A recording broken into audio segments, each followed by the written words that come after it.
삶의 완성과 활기찬 노년을 위한 교회 교육이라는 주제를 가지고 오늘 우리에게 강의해 주실 때 여러분에게 큰 유익이 되는 뜻깊은 시간이 되었으면 좋겠습니다. 네, 박수로 환영하겠습니다.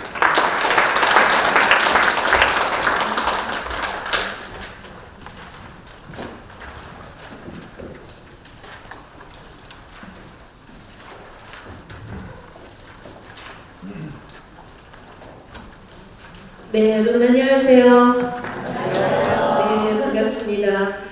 이렇게 노년 교육에 관심을 가지시고, 사실 노년은 우리가 모두 거쳐가야 하는 그러한 세대이기도 하고요.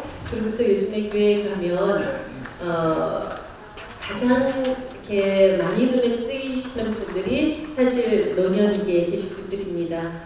그래서 현재 우리가 가장 쉽게 그리고 또 가장 중요하게 생각해야 되는 그러한 한 세대이기도 하고요. 그리고 우리의 가정에서 언제나 쉽게 만나 뵐 수 있는 그러한 분들이 우리가 지금 생각해보자 하는 노년에 계신 그러한 어르신들입니다.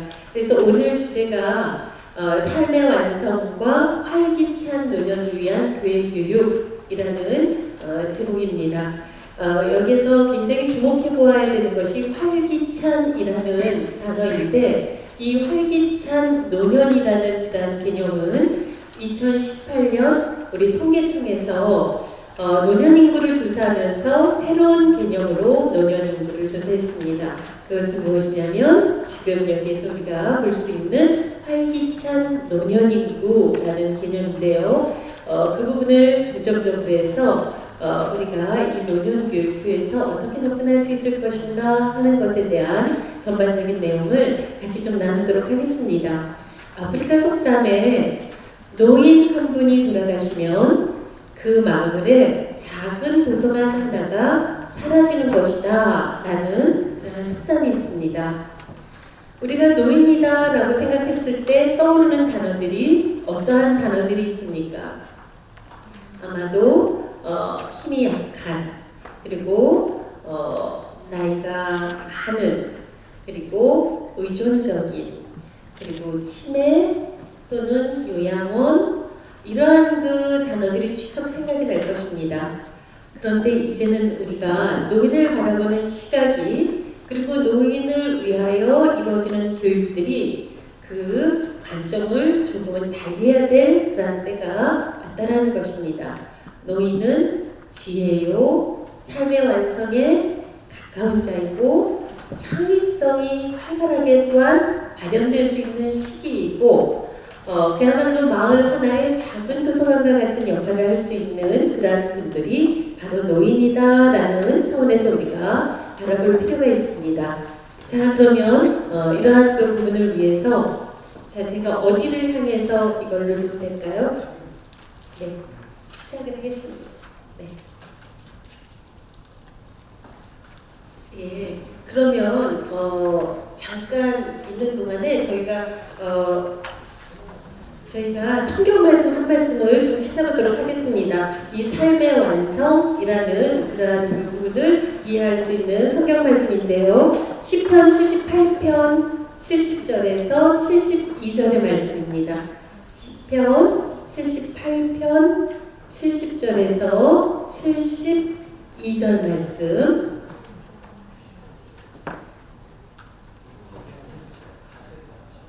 혹시 찾으신 분이 계시면 한번 공독해 주시겠습니까? 시편 78편 70절에서 72절 말씀입니다.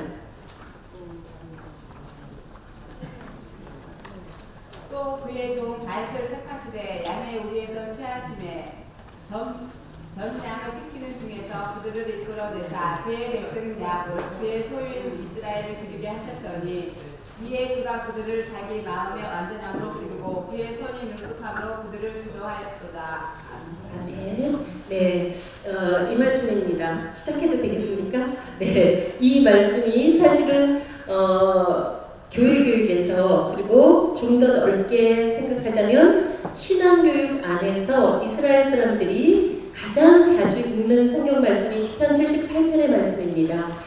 시편 78편은 하나님이 이스라엘을 이집트에서 어떻게 구원하시고 광야 생활을 하는 동안 어떻게 입히시고 먹이셨으며 하나님께 순종할 때 어떤 축복을 주시고 불순종할 때 어떻게 치리하셨는가 하는 말씀이 아주 함축적으로 기록되어진 말씀이 시편 78편입니다. 그래서 가족들이 특별히 어떤 절기가 된다거나 또는 특별한 일들을 그들이 이제 만나게 된다거나 하면은 아버지가 가족들을 앉혀놓고 다 함께 읽는 성경 말씀이 시편 78편의 말씀입니다. 그런데 거기에 보면 마지막 절이 70절에서 72절인데 그들의 신앙의 선배인 다윗에 대한 이야기가 나오고 있습니다. 다윗을 하나님께서 선택하셨는데 양의 울이 있을 때 선택하셨다. 즉 어린 시절에 선택하셨다라는 것입니다. 그들은 5살, 6살만 되면 남자아이는 아버지가 일하는 곳에 여자아이는 어머니가 일하는 곳에 가서 같이 일을 하면서 인생에 있어서 중요한 것들을 배웠습니다. 그래서 그가 그때에 하나님께서 선택하셔서 그를 이스라엘을 지키고 이스라엘을 다스리는 자로 세우셨는데 그렇기 때문에 다윗이 5살 때부터 물맷돌을 돌렸던 거거든요. 그래서 물맷돌 돌리기에 명수가 되었는데 그것이 곧 골리앗을 물리치고 이스라엘을 구하는 그러한 계기가 되어서 왕이 됩니다.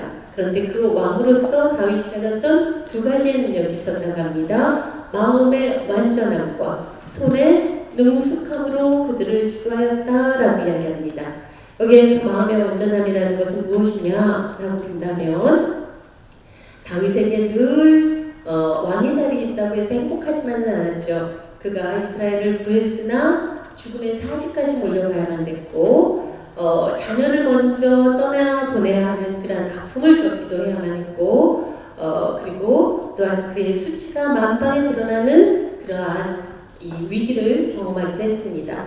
그러나 그때마다 그가 사지에 몰려있을 때 여호와는 나의 목자시니 내게 부족함이 없습니다 라고 고백할 수 있었고 그리고 그가 수치가 모든 사람 앞에 드러났을 때는 회개하고 그의 행동을 돌이킬 수 있었고 이러한 것들이 바로 마음의 완전함입니다. 즉 아주 높은 자리에 있을 때 교만하지 않을 수 있는 것, 삶의 위기에 있을 때 좌절하지 않을 수 있는 것, 강한 그러한 사람 앞에서 당당할 수 있고 약한 사람 앞에서 그들을 보듬어 안을 수 있는 것, 이것을 시편에서는 마음의 완전함이라고 합니다.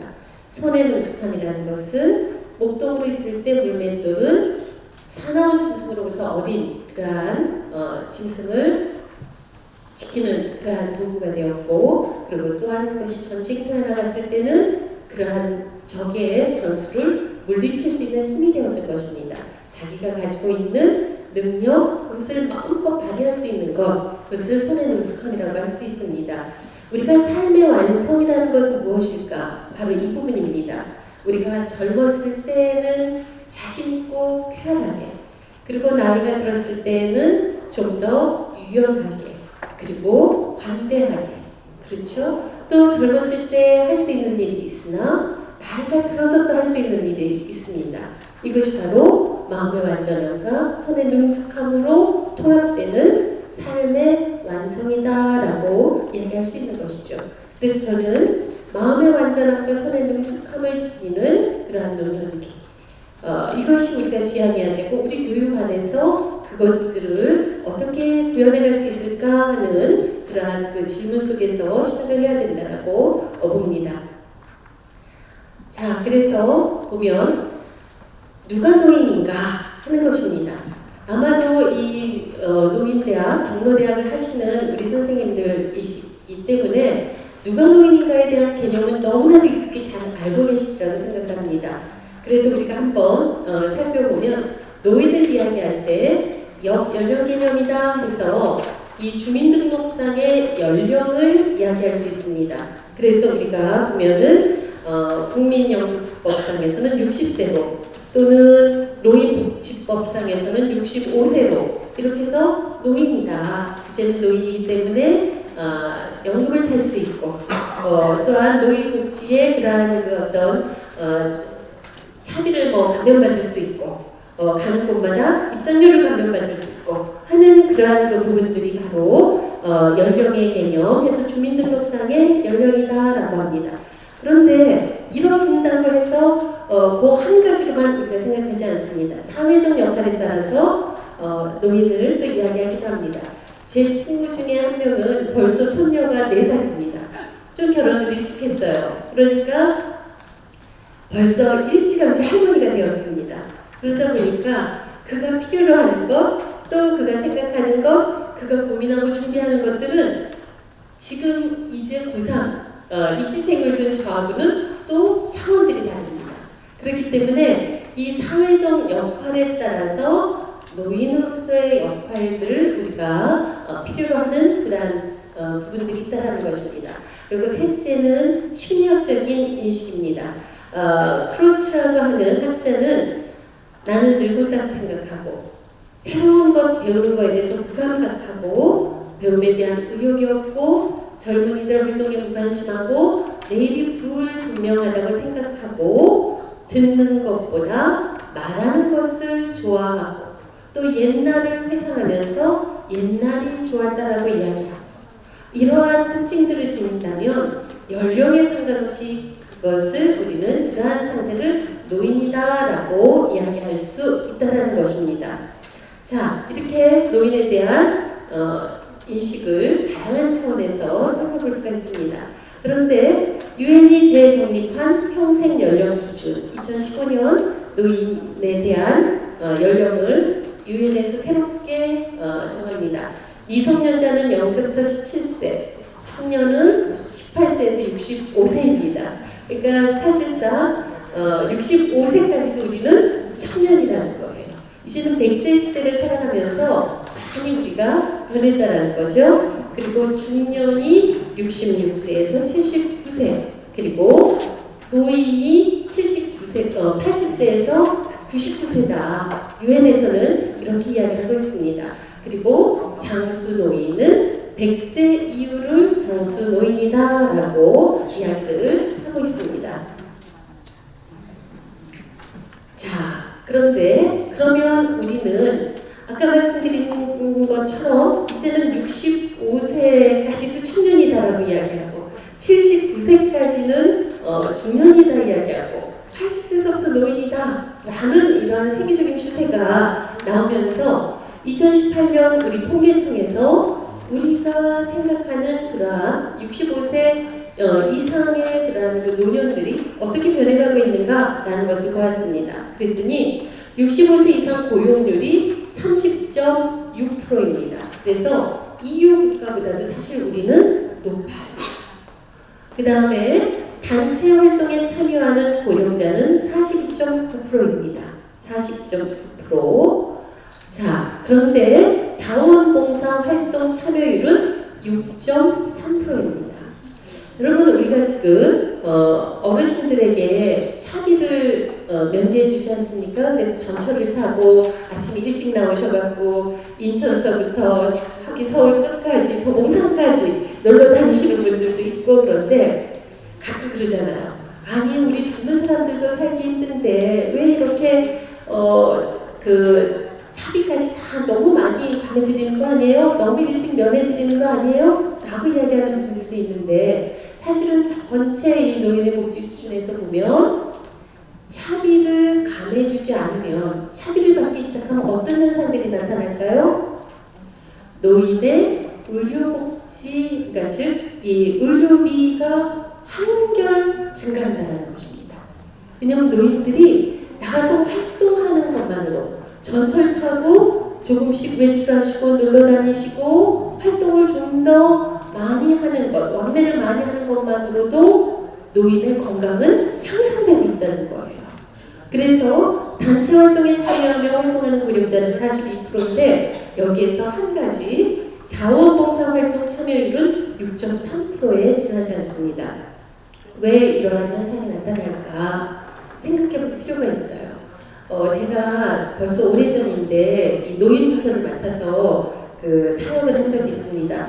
그때 65세 이상의 노인분들이 이렇게 모이셨는데 그때 그 부서에서 했던 일이 뭐냐면 뜨개질을 해갖고 노인분들이 이러한 그 시설에 있는 아이들 옷을 떠주는 일이었어요. 그런데 굉장히 행복해하시고 또 병원에 가서 봉사를 하시는데 병원 봉사는 어떤 걸 하시냐 뭐 안내하고 이런 것들이 아니라 거기에 시트 같은 것들을 잘 개해주시고 정리해주시고 그런데 놀랍게도 그런 일들을 너무 잘하시고 또 즐겁게 하셨는데 그러한 길들이 사실은 아까 이제 발표하신 우리 사례에서도 나오시지만 노인들이 주체적으로 참여할 수 있도록 하는 교육이 이제는 좀 더 확대되어야 되는데 노인분들에게 뭔가 우리가 그저 섬겨준다라는 차원에 머물러 있는 경우가 많다는 걸 보여주죠.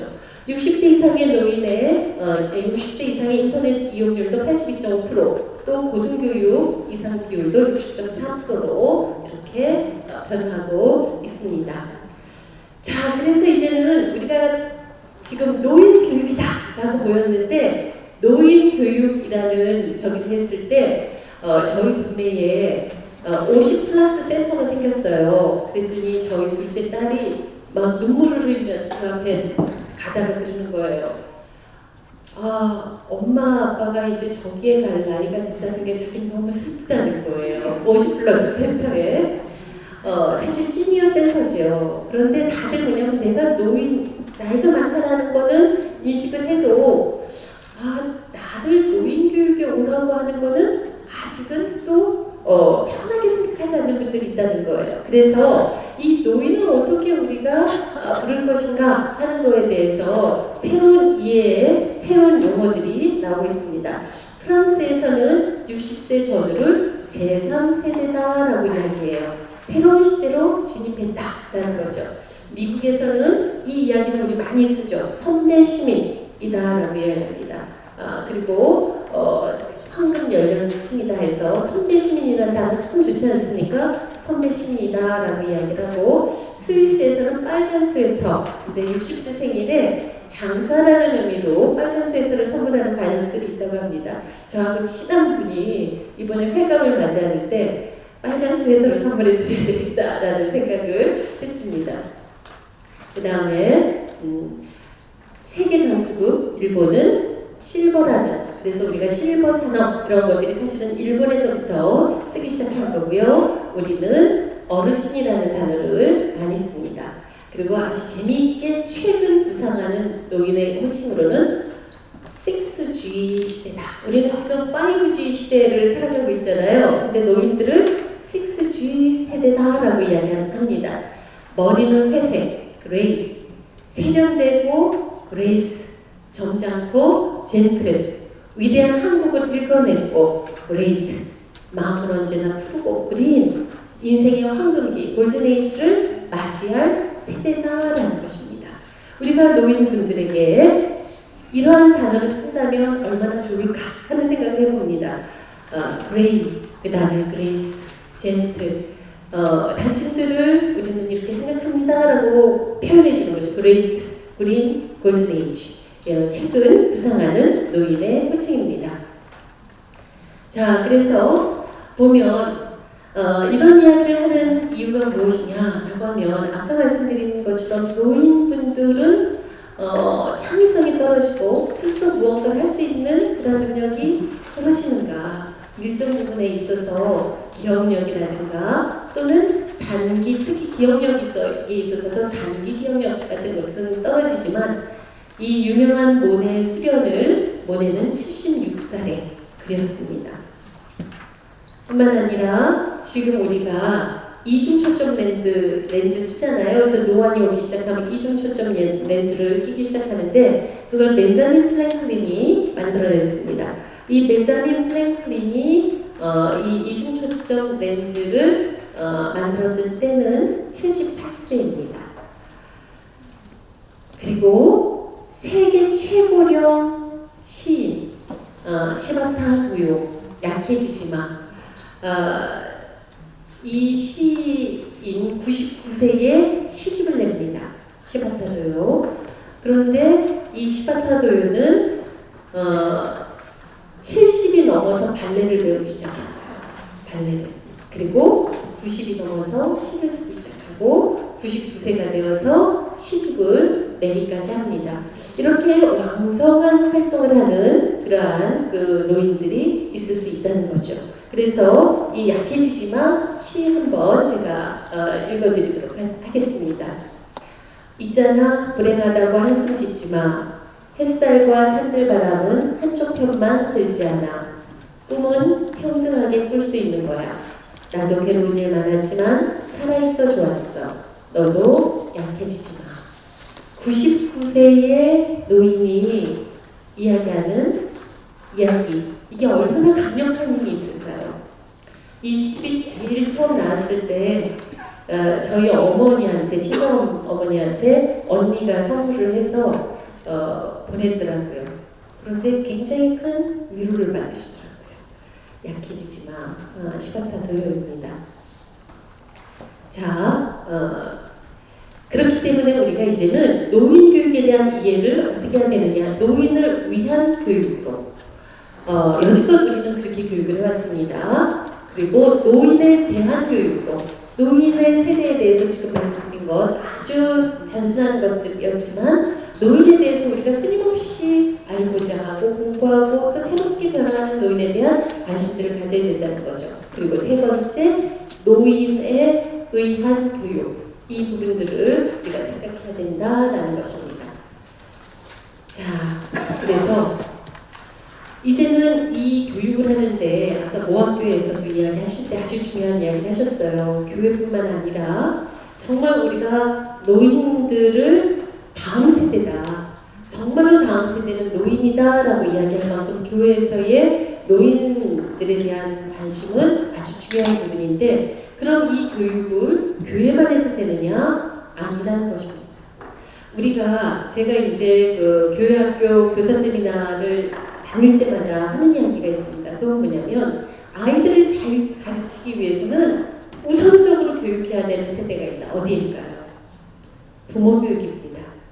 이스라엘이 교육으로 아주 유명한 국가 아닙니까? 그 이스라엘의 신앙교육의 출발은 어디에서부터 있었냐? 아동교육에서 있지 않았습니다. 어른들 교육이 있었어요. 어른들. 그렇다면 우리가 부모들이 사실은 아기가 태어나면서 부모도 태어나는 것입니다. 부모가 교육을 잘 받아야 아이를 잘 키울 수 있는 거거든요. 그러면 노인에 대한 것도 마찬가지입니다. 노인이 행복한 노년을 보내기 위해서는 그리고 우리가 노인이 되어서 행복한 그러한 노인으로서 삶을 또한 우리도 따라갈 수 있기 위해서는 사실은 노인들만 교육하는 것이 아니고 여기에 전문가분들만 교육하는 것이 아니고 교회 전체가 노인 교육에 대한 관심을 가지고 교육하는 시스템으로 바뀌어야 된다는 것입니다. 그 이유는 이제 브로펜 브레너라고 하는 여러분들 자료에도 있는데 교육 생태학에 대해서 이야기합니다. 우리는 한 사람이 존재하는 것은 이 지역사회, 가정, 교회, 의료, 체계, 그 시대 문화 이런 것들과 연계성 속에서 생각해야만 된다는 이유 때문에 그렇습니다. 그 이유를 한번 영상을 통해서 보시겠습니다. 그 섬에는 예쁜 노인이 산다 보시겠습니다. 네, 지금 보시는 것처럼 그 일본의 오키나와에서는 똑같이 치매 노인이 4%가량이 있어도 그들은 예쁜 치매를 앓고 있다는 것입니다. 그러니까 보통 치매 노인들이 앓게 되는 공격성이라든가 또는 우울증이라든가 야간 선망이라든가 이러한 것들 부분적인 것들을 거의 갖지 않고 있다는 거예요. 인지적 능력만 떨어진다. 그런데 그 이유를 뭐라고 이야기합니까? 그 마을에 있는 경로사상. 그래서 제가 아는 한 교회는 이 경로대학을 아주 잘하는 그러한 그 교회인데 거기는 식사를 대접하는데 어르신들이 식판을 들고 식사를 타러가게 안 한다는 거예요. 작은 것 같지만 굉장히 중요한 거죠. 뭐냐면 어르신들에게 식사를 대접할 때 요즘에 뚜껑이 달린 그릇에다가 밥을 딱 퍼서 대접하는 그러한 그 교회는 많지 않습니다. 그런데 거기는 어르신들만을 위해서 주발 중에서도 뚜껑에 달린 주발로 그리고 반찬이 많고서구를 떠나서 어르신들이 전부 와서 그 자리에 탁 앉아서 식사하실 수 있도록 그 음식들을 차려놓는 거예요. 우리는 어렸을 때부터 사실 어른들 식사는 솥에서도 제일 먼저 퍼갖고서 딱 덮어서 그리고 그 따뜻한 부뚜막에 얹혀놨다가 그리고서는 식사할 때 어르신 거는 꼭 주발에 뚜껑 덮은 걸로 드렸었잖아요. 그런데 이제는 그런 것들이 다 사라졌습니다. 다 사라졌는데 그 교회는 경로대학을 하면서 그거를 꼭 지키고 있는 거예요. 그리고 식당에서 봉사하시는 분들이 힘들지만 그 작은 것 하나가 내가 존중받고 있구나 라는 것에 대한 큰 격려와 지지가 된다는 거죠. 그리고 5월 달에 이 가정의 그러한 달 해갖고 특강들을 많이 하지 않아요? 그래서 제가 그 교회를 갔는데 놀랍게도 효도상을 주더라고요. 효도상. 그래서 어린아이. 요즘에 효라는 단어 자체가 많이 쓰지도 않습니다. 그런데 그 교회에서는 그 단어를 다시금 아주 중요한 교육의 주요 키워드로 사용하고 있는 거예요. 그리고 어른들의 인지적 능력을 실험하지 말아라. 우리는 쉽게 이야기하죠. 어르신 그렇게 하는 건 아니에요. 그렇게 하시면 안 되죠. 그런데 아니라는 거예요. 내 할머니 말이 맞아요. 라고 하는 그러한 어른들의 인지 능력을 실험하지 않는 것. 이러한 것들은 뭐냐면 교사 몇 분만으로 이루어질 수 있는 건 아니거든요.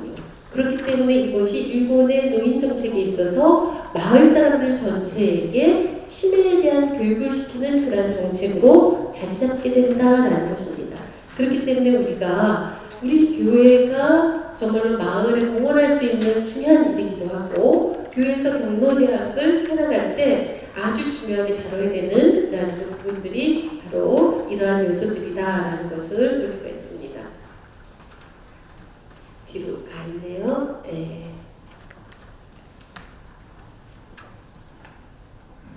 자, 그래서 우리가 이제 예쁜 노인에 대한 그래서 노인에 대한 예쁜 노인이 산다 이거를 봤죠.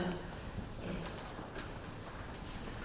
자, 그래서 우리가 이 부분은 좀 기억하고 넘어가야 되는 게 TSL 요법이라고 있습니다. 아주 유명한 이 심리적인 그러한 그 요법인데 남성 노인분들을 대상으로 이 TSL 요법을 연세대학교 사회복지학과 김지엽 교수 연구팀이 실행을 합니다. 그것은 무엇이냐면 이 TSL 요법을 실험하기 전에 먼저 몸의 건강 상태를 쭉 점검을 했어요. 그리고서는 숙제를 줍니다.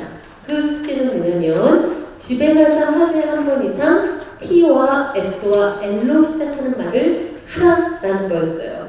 그게 뭘까요? T로 시작하는 말은 뭐가 있을까요?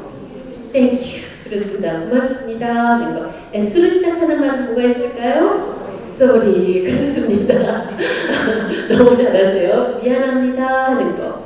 여러분, 우리가 감사합니다, 고맙습니다 말은 그래도 할 수 있는데 참 하기 힘든 말이 있어요. 뭘까요? 미안합니다. 사실 미안하다는 말 한마디로 마음이 샥 녹을 수가 있는데 미안하다는 말은 참 우리가 하기 힘들어요. 그 다음에 마지막 L로 시작하는 말이 뭐가 있을까요? Love, 사랑합니다. 그런데 놀라운 변화가 생겨요. 처음에 이 실험을 하고 한 2주가량 이 다른 어떤 요건들은 전혀 변화하지 않고 말만 하게 했는데 어떤 부분들이 생겨나느냐. 우리가 그 나이가 들면서 생겨나는 산화 스트레스 지수가 30% 이상 뚝 떨어지고 항산화 능력 지표가 20% 이상 증가하는 거예요. 그것은 뭐냐면 요즘에 우리가 굉장히 이 바이러스 때문에 고민을 하잖아요. 그런데 어쨌든 간에 다양한 이러한 그 질병에 우리가 대응하기 위해서는 항산화 능력 지표가 좀 높아야죠. 그래서 결과적으로 파킨슨병, 암, 고혈압, 심장질환 이러한 것들이 발생할 확률이 현저하게 적어진다는 게 발표가 됩니다. 그래서 사실 이 TSL 요법은 샌프란스에서 가정치료요법으로 사용하기 시작해요. 그래서 우리가 이러한 남성 노인들을 대상으로 시작된 그런 그 요법이 사실은 얼마나 중요하게 언어 하나가 사람의 건강까지 변화시킨다. 그리고 사람의 관계를 변화시키고 사람의 삶의 질을 얼마만큼 회복시킬 수 있는가 하는 것이 바로 TSL 요법에서 보여지게 되는 것이었습니다.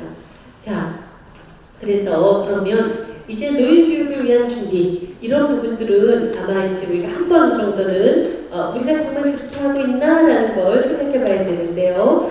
몬테소리 아동 교육가이기도 하고 의사이기도 하죠. 몬테소리가 그런 이야기를 했어요.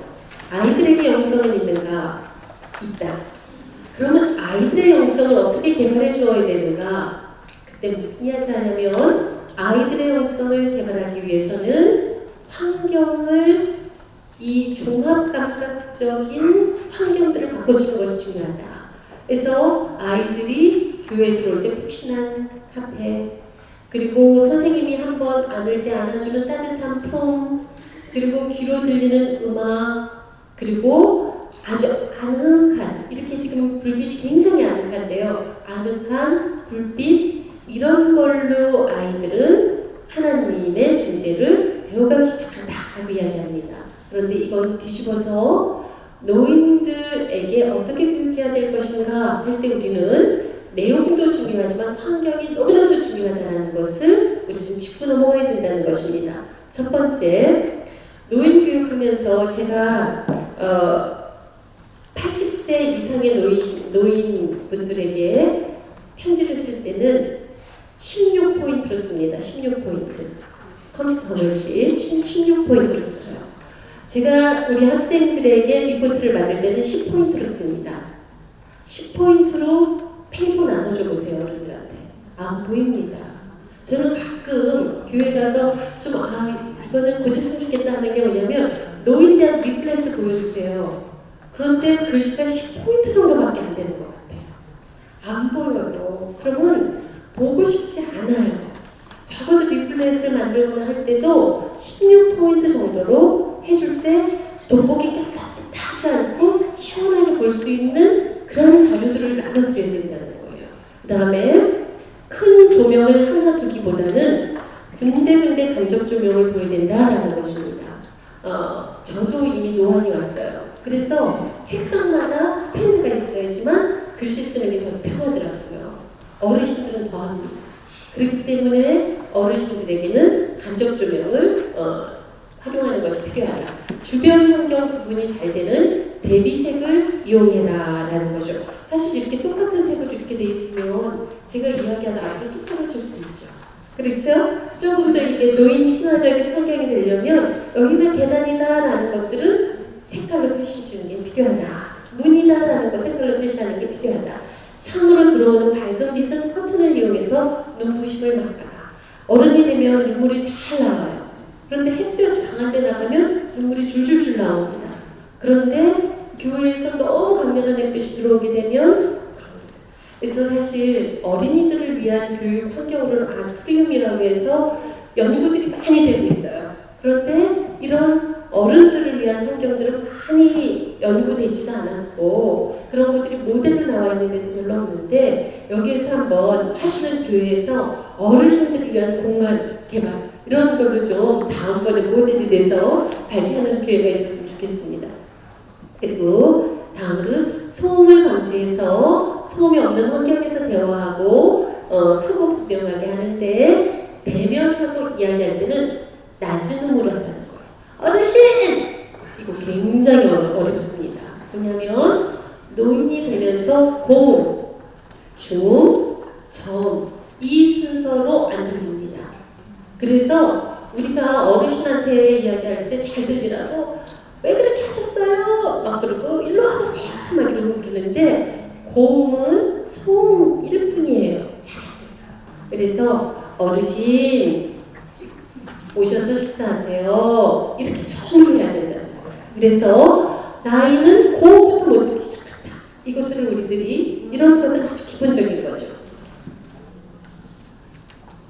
자, 전반적으로 미각이 감소하지요. 그래서 어르신들이 커피를 마실 때도 어떻게 합니까? 단맛을 나는 기능이 떨어지기 때문에 설탕을 많이 타달라고 하세요.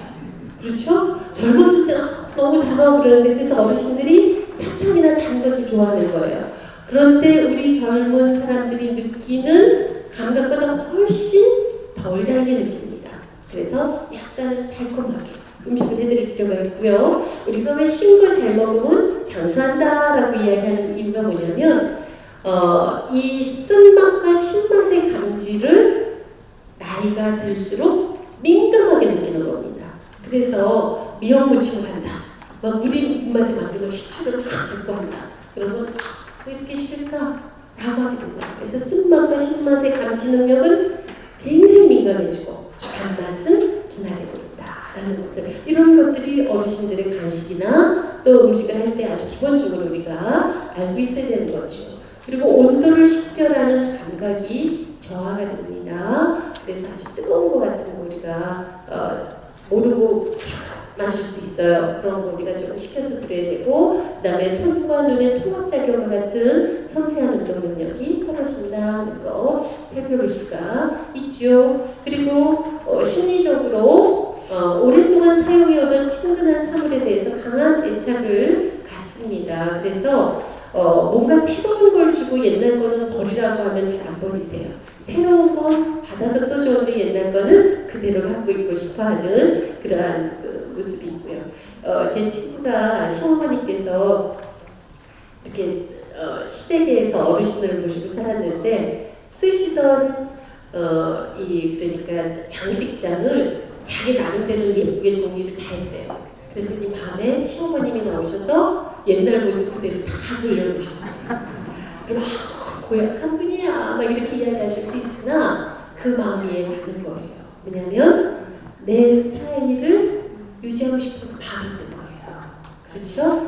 자, 그리고 나이가 들면 사람들은 살아온 세월보다는 앞으로 남은 여생을 계산하기 시작합니다. 그래서 사실 심리학적 융이 40세부터 이렇게 된다라고 얘기했어요. 그래서 우리가 한 70세 되면 뭘 생각하냐면 내가 한 이제 활발하게 움직이는 거는 몇 년이 남았겠구나. 뒤에서부터 나이를 세기 시작한다는 거예요. 뒤에서부터.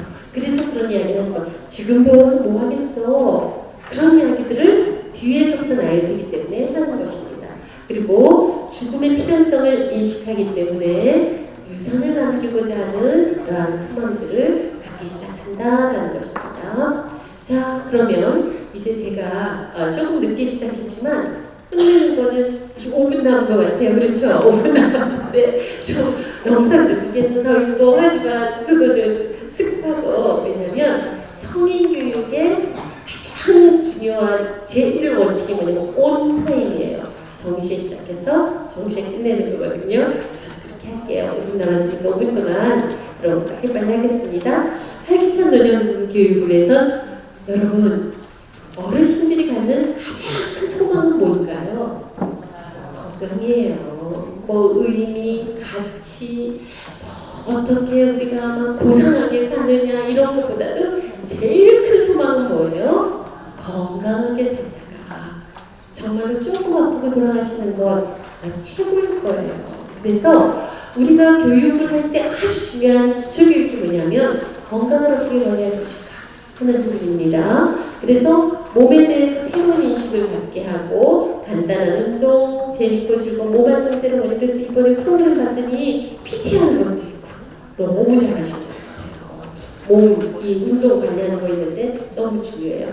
이 영상 하나만 잠깐 볼게요. 영상 보는데 시간이 걸릴까요? 90세 모델. 거기에서 아주 중요한 답을 이야기해 주거든요. 1분 30초짜리 영상이니까 그거 보고 나머지를 쭉쭉쭉 읽고 제가 마무리하겠습니다. 예, 패션쇼. 예, 90세 패션쇼.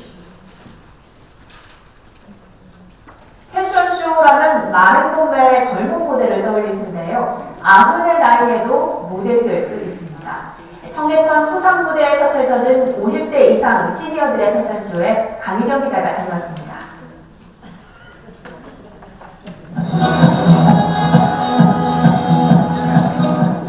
신나는 음악이 울려 퍼지자 화려한 옷을 차려입은 모델들이 당당한 워킹을 뽐내며 등장합니다. 드레스의 수로의 벚꽃이 바람을 따라 흔들리고 시민들은 모델의 몸짓 하나하나에 넋을 놓고 빠져듭니다. 주인공은 다름 아닌 50대 이상 시니어 모델들. 세상과 소통하자는 주제로 당당하게 무대에 오른 겁니다.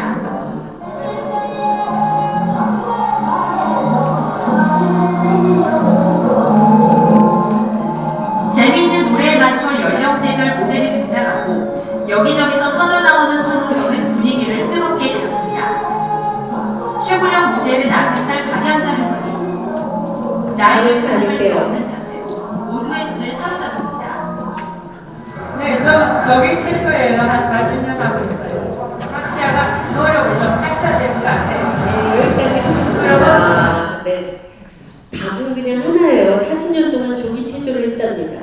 아침에. 그래서 90세에 저렇게 건강한 몸으로 나와야 계신 걸 볼 수가 있는데, 사실은 이 몸 건강을 관리할 수 있도록 도와드리는 몸활동 세러머니, 이런 부분들이 아주 중요한 부분이죠. 이제 제가 PPT만 보면서 중요한 내용만 한 번씩 읽어드리면서 좀 마무리를 하겠습니다. 자, 그렇게 해서 90살의 워킹, 시니어 모델, 그리고 치매 예방을 위한 3분 건강 체조, 많은 거 하지 마세요. 아침에 일어나면 뜨거운 물 먼저 붓고 차가운 물 붓고, 이렇게 하면 뭐가 만들어집니까? 육각수가 만들어지는 거예요. 그렇게 해서 따뜻한 물을 한 잔 마시는 거, 그리고 내 몸을 다독다독 타치해주는 거, 허리를 펴고 앉는 거. 그래서 이번에 나온 뉴스에 보니까 체조를 하면서 어르신들 키가 4cm가 커졌어요. 먼저 우리가 이러고 앉아있거든요. 허리를 펴. 이러한 그 부분들 중요하게 우리가 해야 되는 교육 중에 하나입니다. 그 다음에 두 번째 노년교육, 이 삶의 완성, 그걸 위해서 마음에 대한 교육인데, 우리가 그래서 노인분들만 계속 모이게 하면 안 된다는 거예요. 와다시댁이라고 하는 일본이 이러한 노인교육 굉장히 잘 돼 있는데, 청년들과 모이게 해라. 그래서 저는 교회에서 아이들 축구를 교육할 때 그렇게 했어요. 8.15나 3.1절이나 또는 무슨 추석이나 하면은 어르신들 모셔가고서는 같이 행사하기, 그 이야기 듣기. 즉 어른들이 뭔가 어른으로서의 역할을 해줄 수 있는 장을 마련해 드리는 거예요. 우리 시골에 계신 어르신들 얼마나 보이면 쑥 갖고서는 쑥개떡 잘 만드시겠어요. 같이 만들어 먹기. 그분이 주인공이 되게 하는 프로그램들. 그래서 경청과 토론, 젊은 사람들이 함께하는 장을 마련해 드리는 것이 필요하다.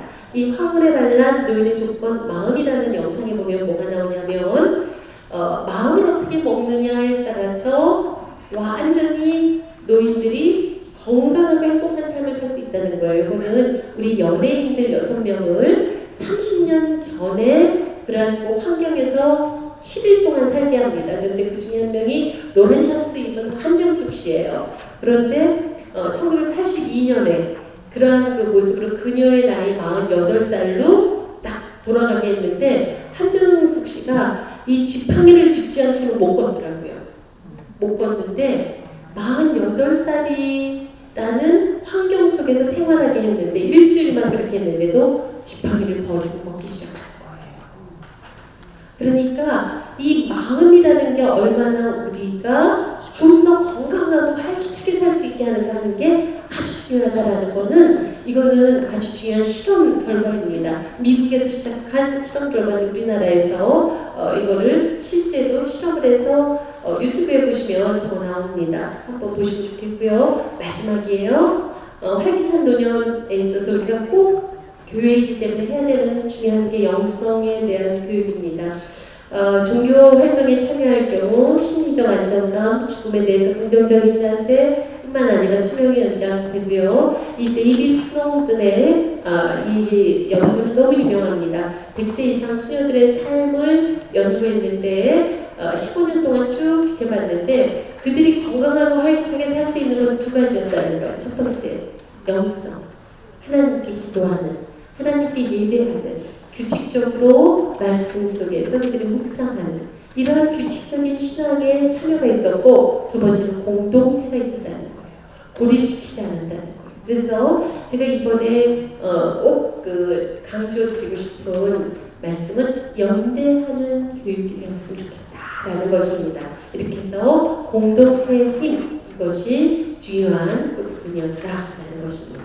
그래서 이것은 평화와 조화를 추구하고 성령님께 함께 살게 하고 소명에 응답하고 또 아름다운 자신의 자아를 발견하고 존중할 수 있도록 도와주는 것이다. 그래서 여러분 그 정혜신 씨의 당신이 옳다라는 거기에 보면 그런 이야기 나와요. 막 이제 이제 그 사례니까 그냥 이야기하겠습니다. 요즘에 우리 어르신들도 자신의 이러한 정치적인 소신들을 아주 정확하게 이야기하시잖아요. 그런데 막 그 부분에 대해서 아주 강하게 이야기하시는 그리고 이제 광장에 나가서 막 계속 모임을 하시고 하는 분이 그 정희신 씨가 이렇게 지나가는데 만나게 됐답니다. 그러면서 막 화가 나셔서 막 이제 자기 표현을 하시는데 그냥 그랬대요. 어르신 이렇게 추운데 식사는 하셨어요? 라고 그렇게 말씀드렸다는 거예요. 왜냐면 우리는 어르신하고 첫 번째로 그들이 이 공동체에서 지지받고 있고 그래도 자신의 존재를 인정받고 있구나 하기 위해서는 옳고 그름, 당신들과의 어떤 차이점 그리고 가르치려 하는 게 아니라 식사하셨어요? 라고 하는 순간 그 순간부터 대화는 시작된다는 거예요. 그쵸? 당신이 옳다예요. 당신이 옳다. 거기서부터 우리는 서로 첨예하게 다른 지점들도 만날 수 있는 공간이 생긴다는 거예요. 그리고 어른들이 한 말도 하고 한 말도 하고 그래요. 왜 한 말도 할까요? 내가 그 말을 했다는 걸 잊어버려서 한 말도 하고 한 말도 할까요? 그거는 그 문제가 해결되지 않았다는 이야기예요. 너네 아버지가 나를 너무 사랑하지 않았다. 얼마나 고생시켰는 줄 아냐? 막 한 말도 하고 한 말도 하고. 엄마 세대 때는 다 아빠들이 그랬지 뭘 그렇게 다정하게 해주실 것을 뭐 요구하고 그러세요? 아니요. 그때 이런 말을 해야 되는 거예요. 엄마가 그래도 잘 참았잖아. 그래서 우리가 오늘 이렇게 그래도 우리 같은 자식들이 살 수 있도록 엄마의 힘으로 다 해줄 거잖아. 그 말씀 한마디면 그 이야기하는 게 줄을 거예요. 한 말도 하고 한 말도 하고 하는 거는 그 문제가 해결되지 않을 겁니다. 당신이 옳아요. 어르신들에게 정확한 거는 앞으로의 삶이 얼마 남지 않았다는 거예요. 과거를 비방할 수는 없어요. 과거를 인정할 수 있도록 도와줘야 되는 거예요. 그들의 생각을 바꾸기는 쉽지 않아요. 그러나 대화하고 소통할 수 있도록 그들을 포용해야 되는 거예요. 그랬을 때 그 안에서 아름다운 자신의 자아를 발견할 수 있고 자기 자신을 존중하는 그러한 정말 삶의 완성, 아름답고 활기찬 노년을 갈 수 있다는 겁니다. 제가 마지막으로 시 한 편 읽고 마치겠습니다. 이어령 선생님이 무신론자를 위한 기도 그 시를 쓰셨는데 제가 사실은 연초에 이 시를 읽고 눈물이 많이 났어요. 어르신들의 마음이 이 마음이 아닐까 하는 생각이 했는데 이거 읽는 걸로 마무리를 하도록 하겠습니다. 어느 무신론자의 기도. 하나님, 당신의 재단에 꽃 한 송이 바친 적이 없으니 절 기억하지 못하실 겁니다. 그러나 하나님, 모든 사람이 잠든 깊은 밤에는 당신의 낮은 숨소리를 듣습니다. 그리고 너무 적적할 때 아주 가끔 당신 앞에 무릎을 꿇고 기도를 드립니다. 하나님, 어떻게 저 많은 별들을 만드셨습니까? 그리고 처음 바다의 물고기들을 놓아 헤엄치게 하셨을 때, 저 은빛 날개를 만들어 새들이 일제히 날아오를 때 하나님도 손뼉을 치셨습니까? 아, 정말로 하나님, 빛이 있어라 하시니 거기 빛이 있더이까? 사람들은 지금 시를 쓰기 위해서 발톱처럼 무딘 가슴을 찢고 코피처럼 진한 눈물을 흘리고 있나이다. 모래알 만한 한 별이라도 좋으니 제 손으로 만들 수 있는 힘을 주소서. 아닙니다. 하늘의 별이 아니라 깜깜한 가슴 속 밤하늘에 떠다닐 반딧불만한 빛 한 점이면 족합니다. 좀 더 가까이 가도 되겠습니까? 당신의 발끝을 가린 성스러운 옷자락을 때 묻은 손으로 조금 만져도 되겠습니까? 아, 그리고 그것으로 저 무지한 사람들의 가슴속을 풍금처럼 울리게 하는 아름다운 시 한 줄을 쓸 수 있도록 허락해 주시겠습니까? 하나님, 이 시인데 좀 더 가까이 가도 되겠습니까? 당신의 발끝을 가린 성스러운 옷자락을 때 묻은 손으로 조금 만져봐도 되겠습니까? 아마도 노년기의 영성 바로 이것일 것입니다. 하나님 앞에 그들이 이러한 기도를 올리고 또한 그러한 질문에 답을 얻기 위해서 오늘도 교회에 와서 또 여러분 우리 선생님들을 만나실 때 함께 그 답을 찾아가시는 그런 시간이 되시길 바라겠습니다. 감사합니다.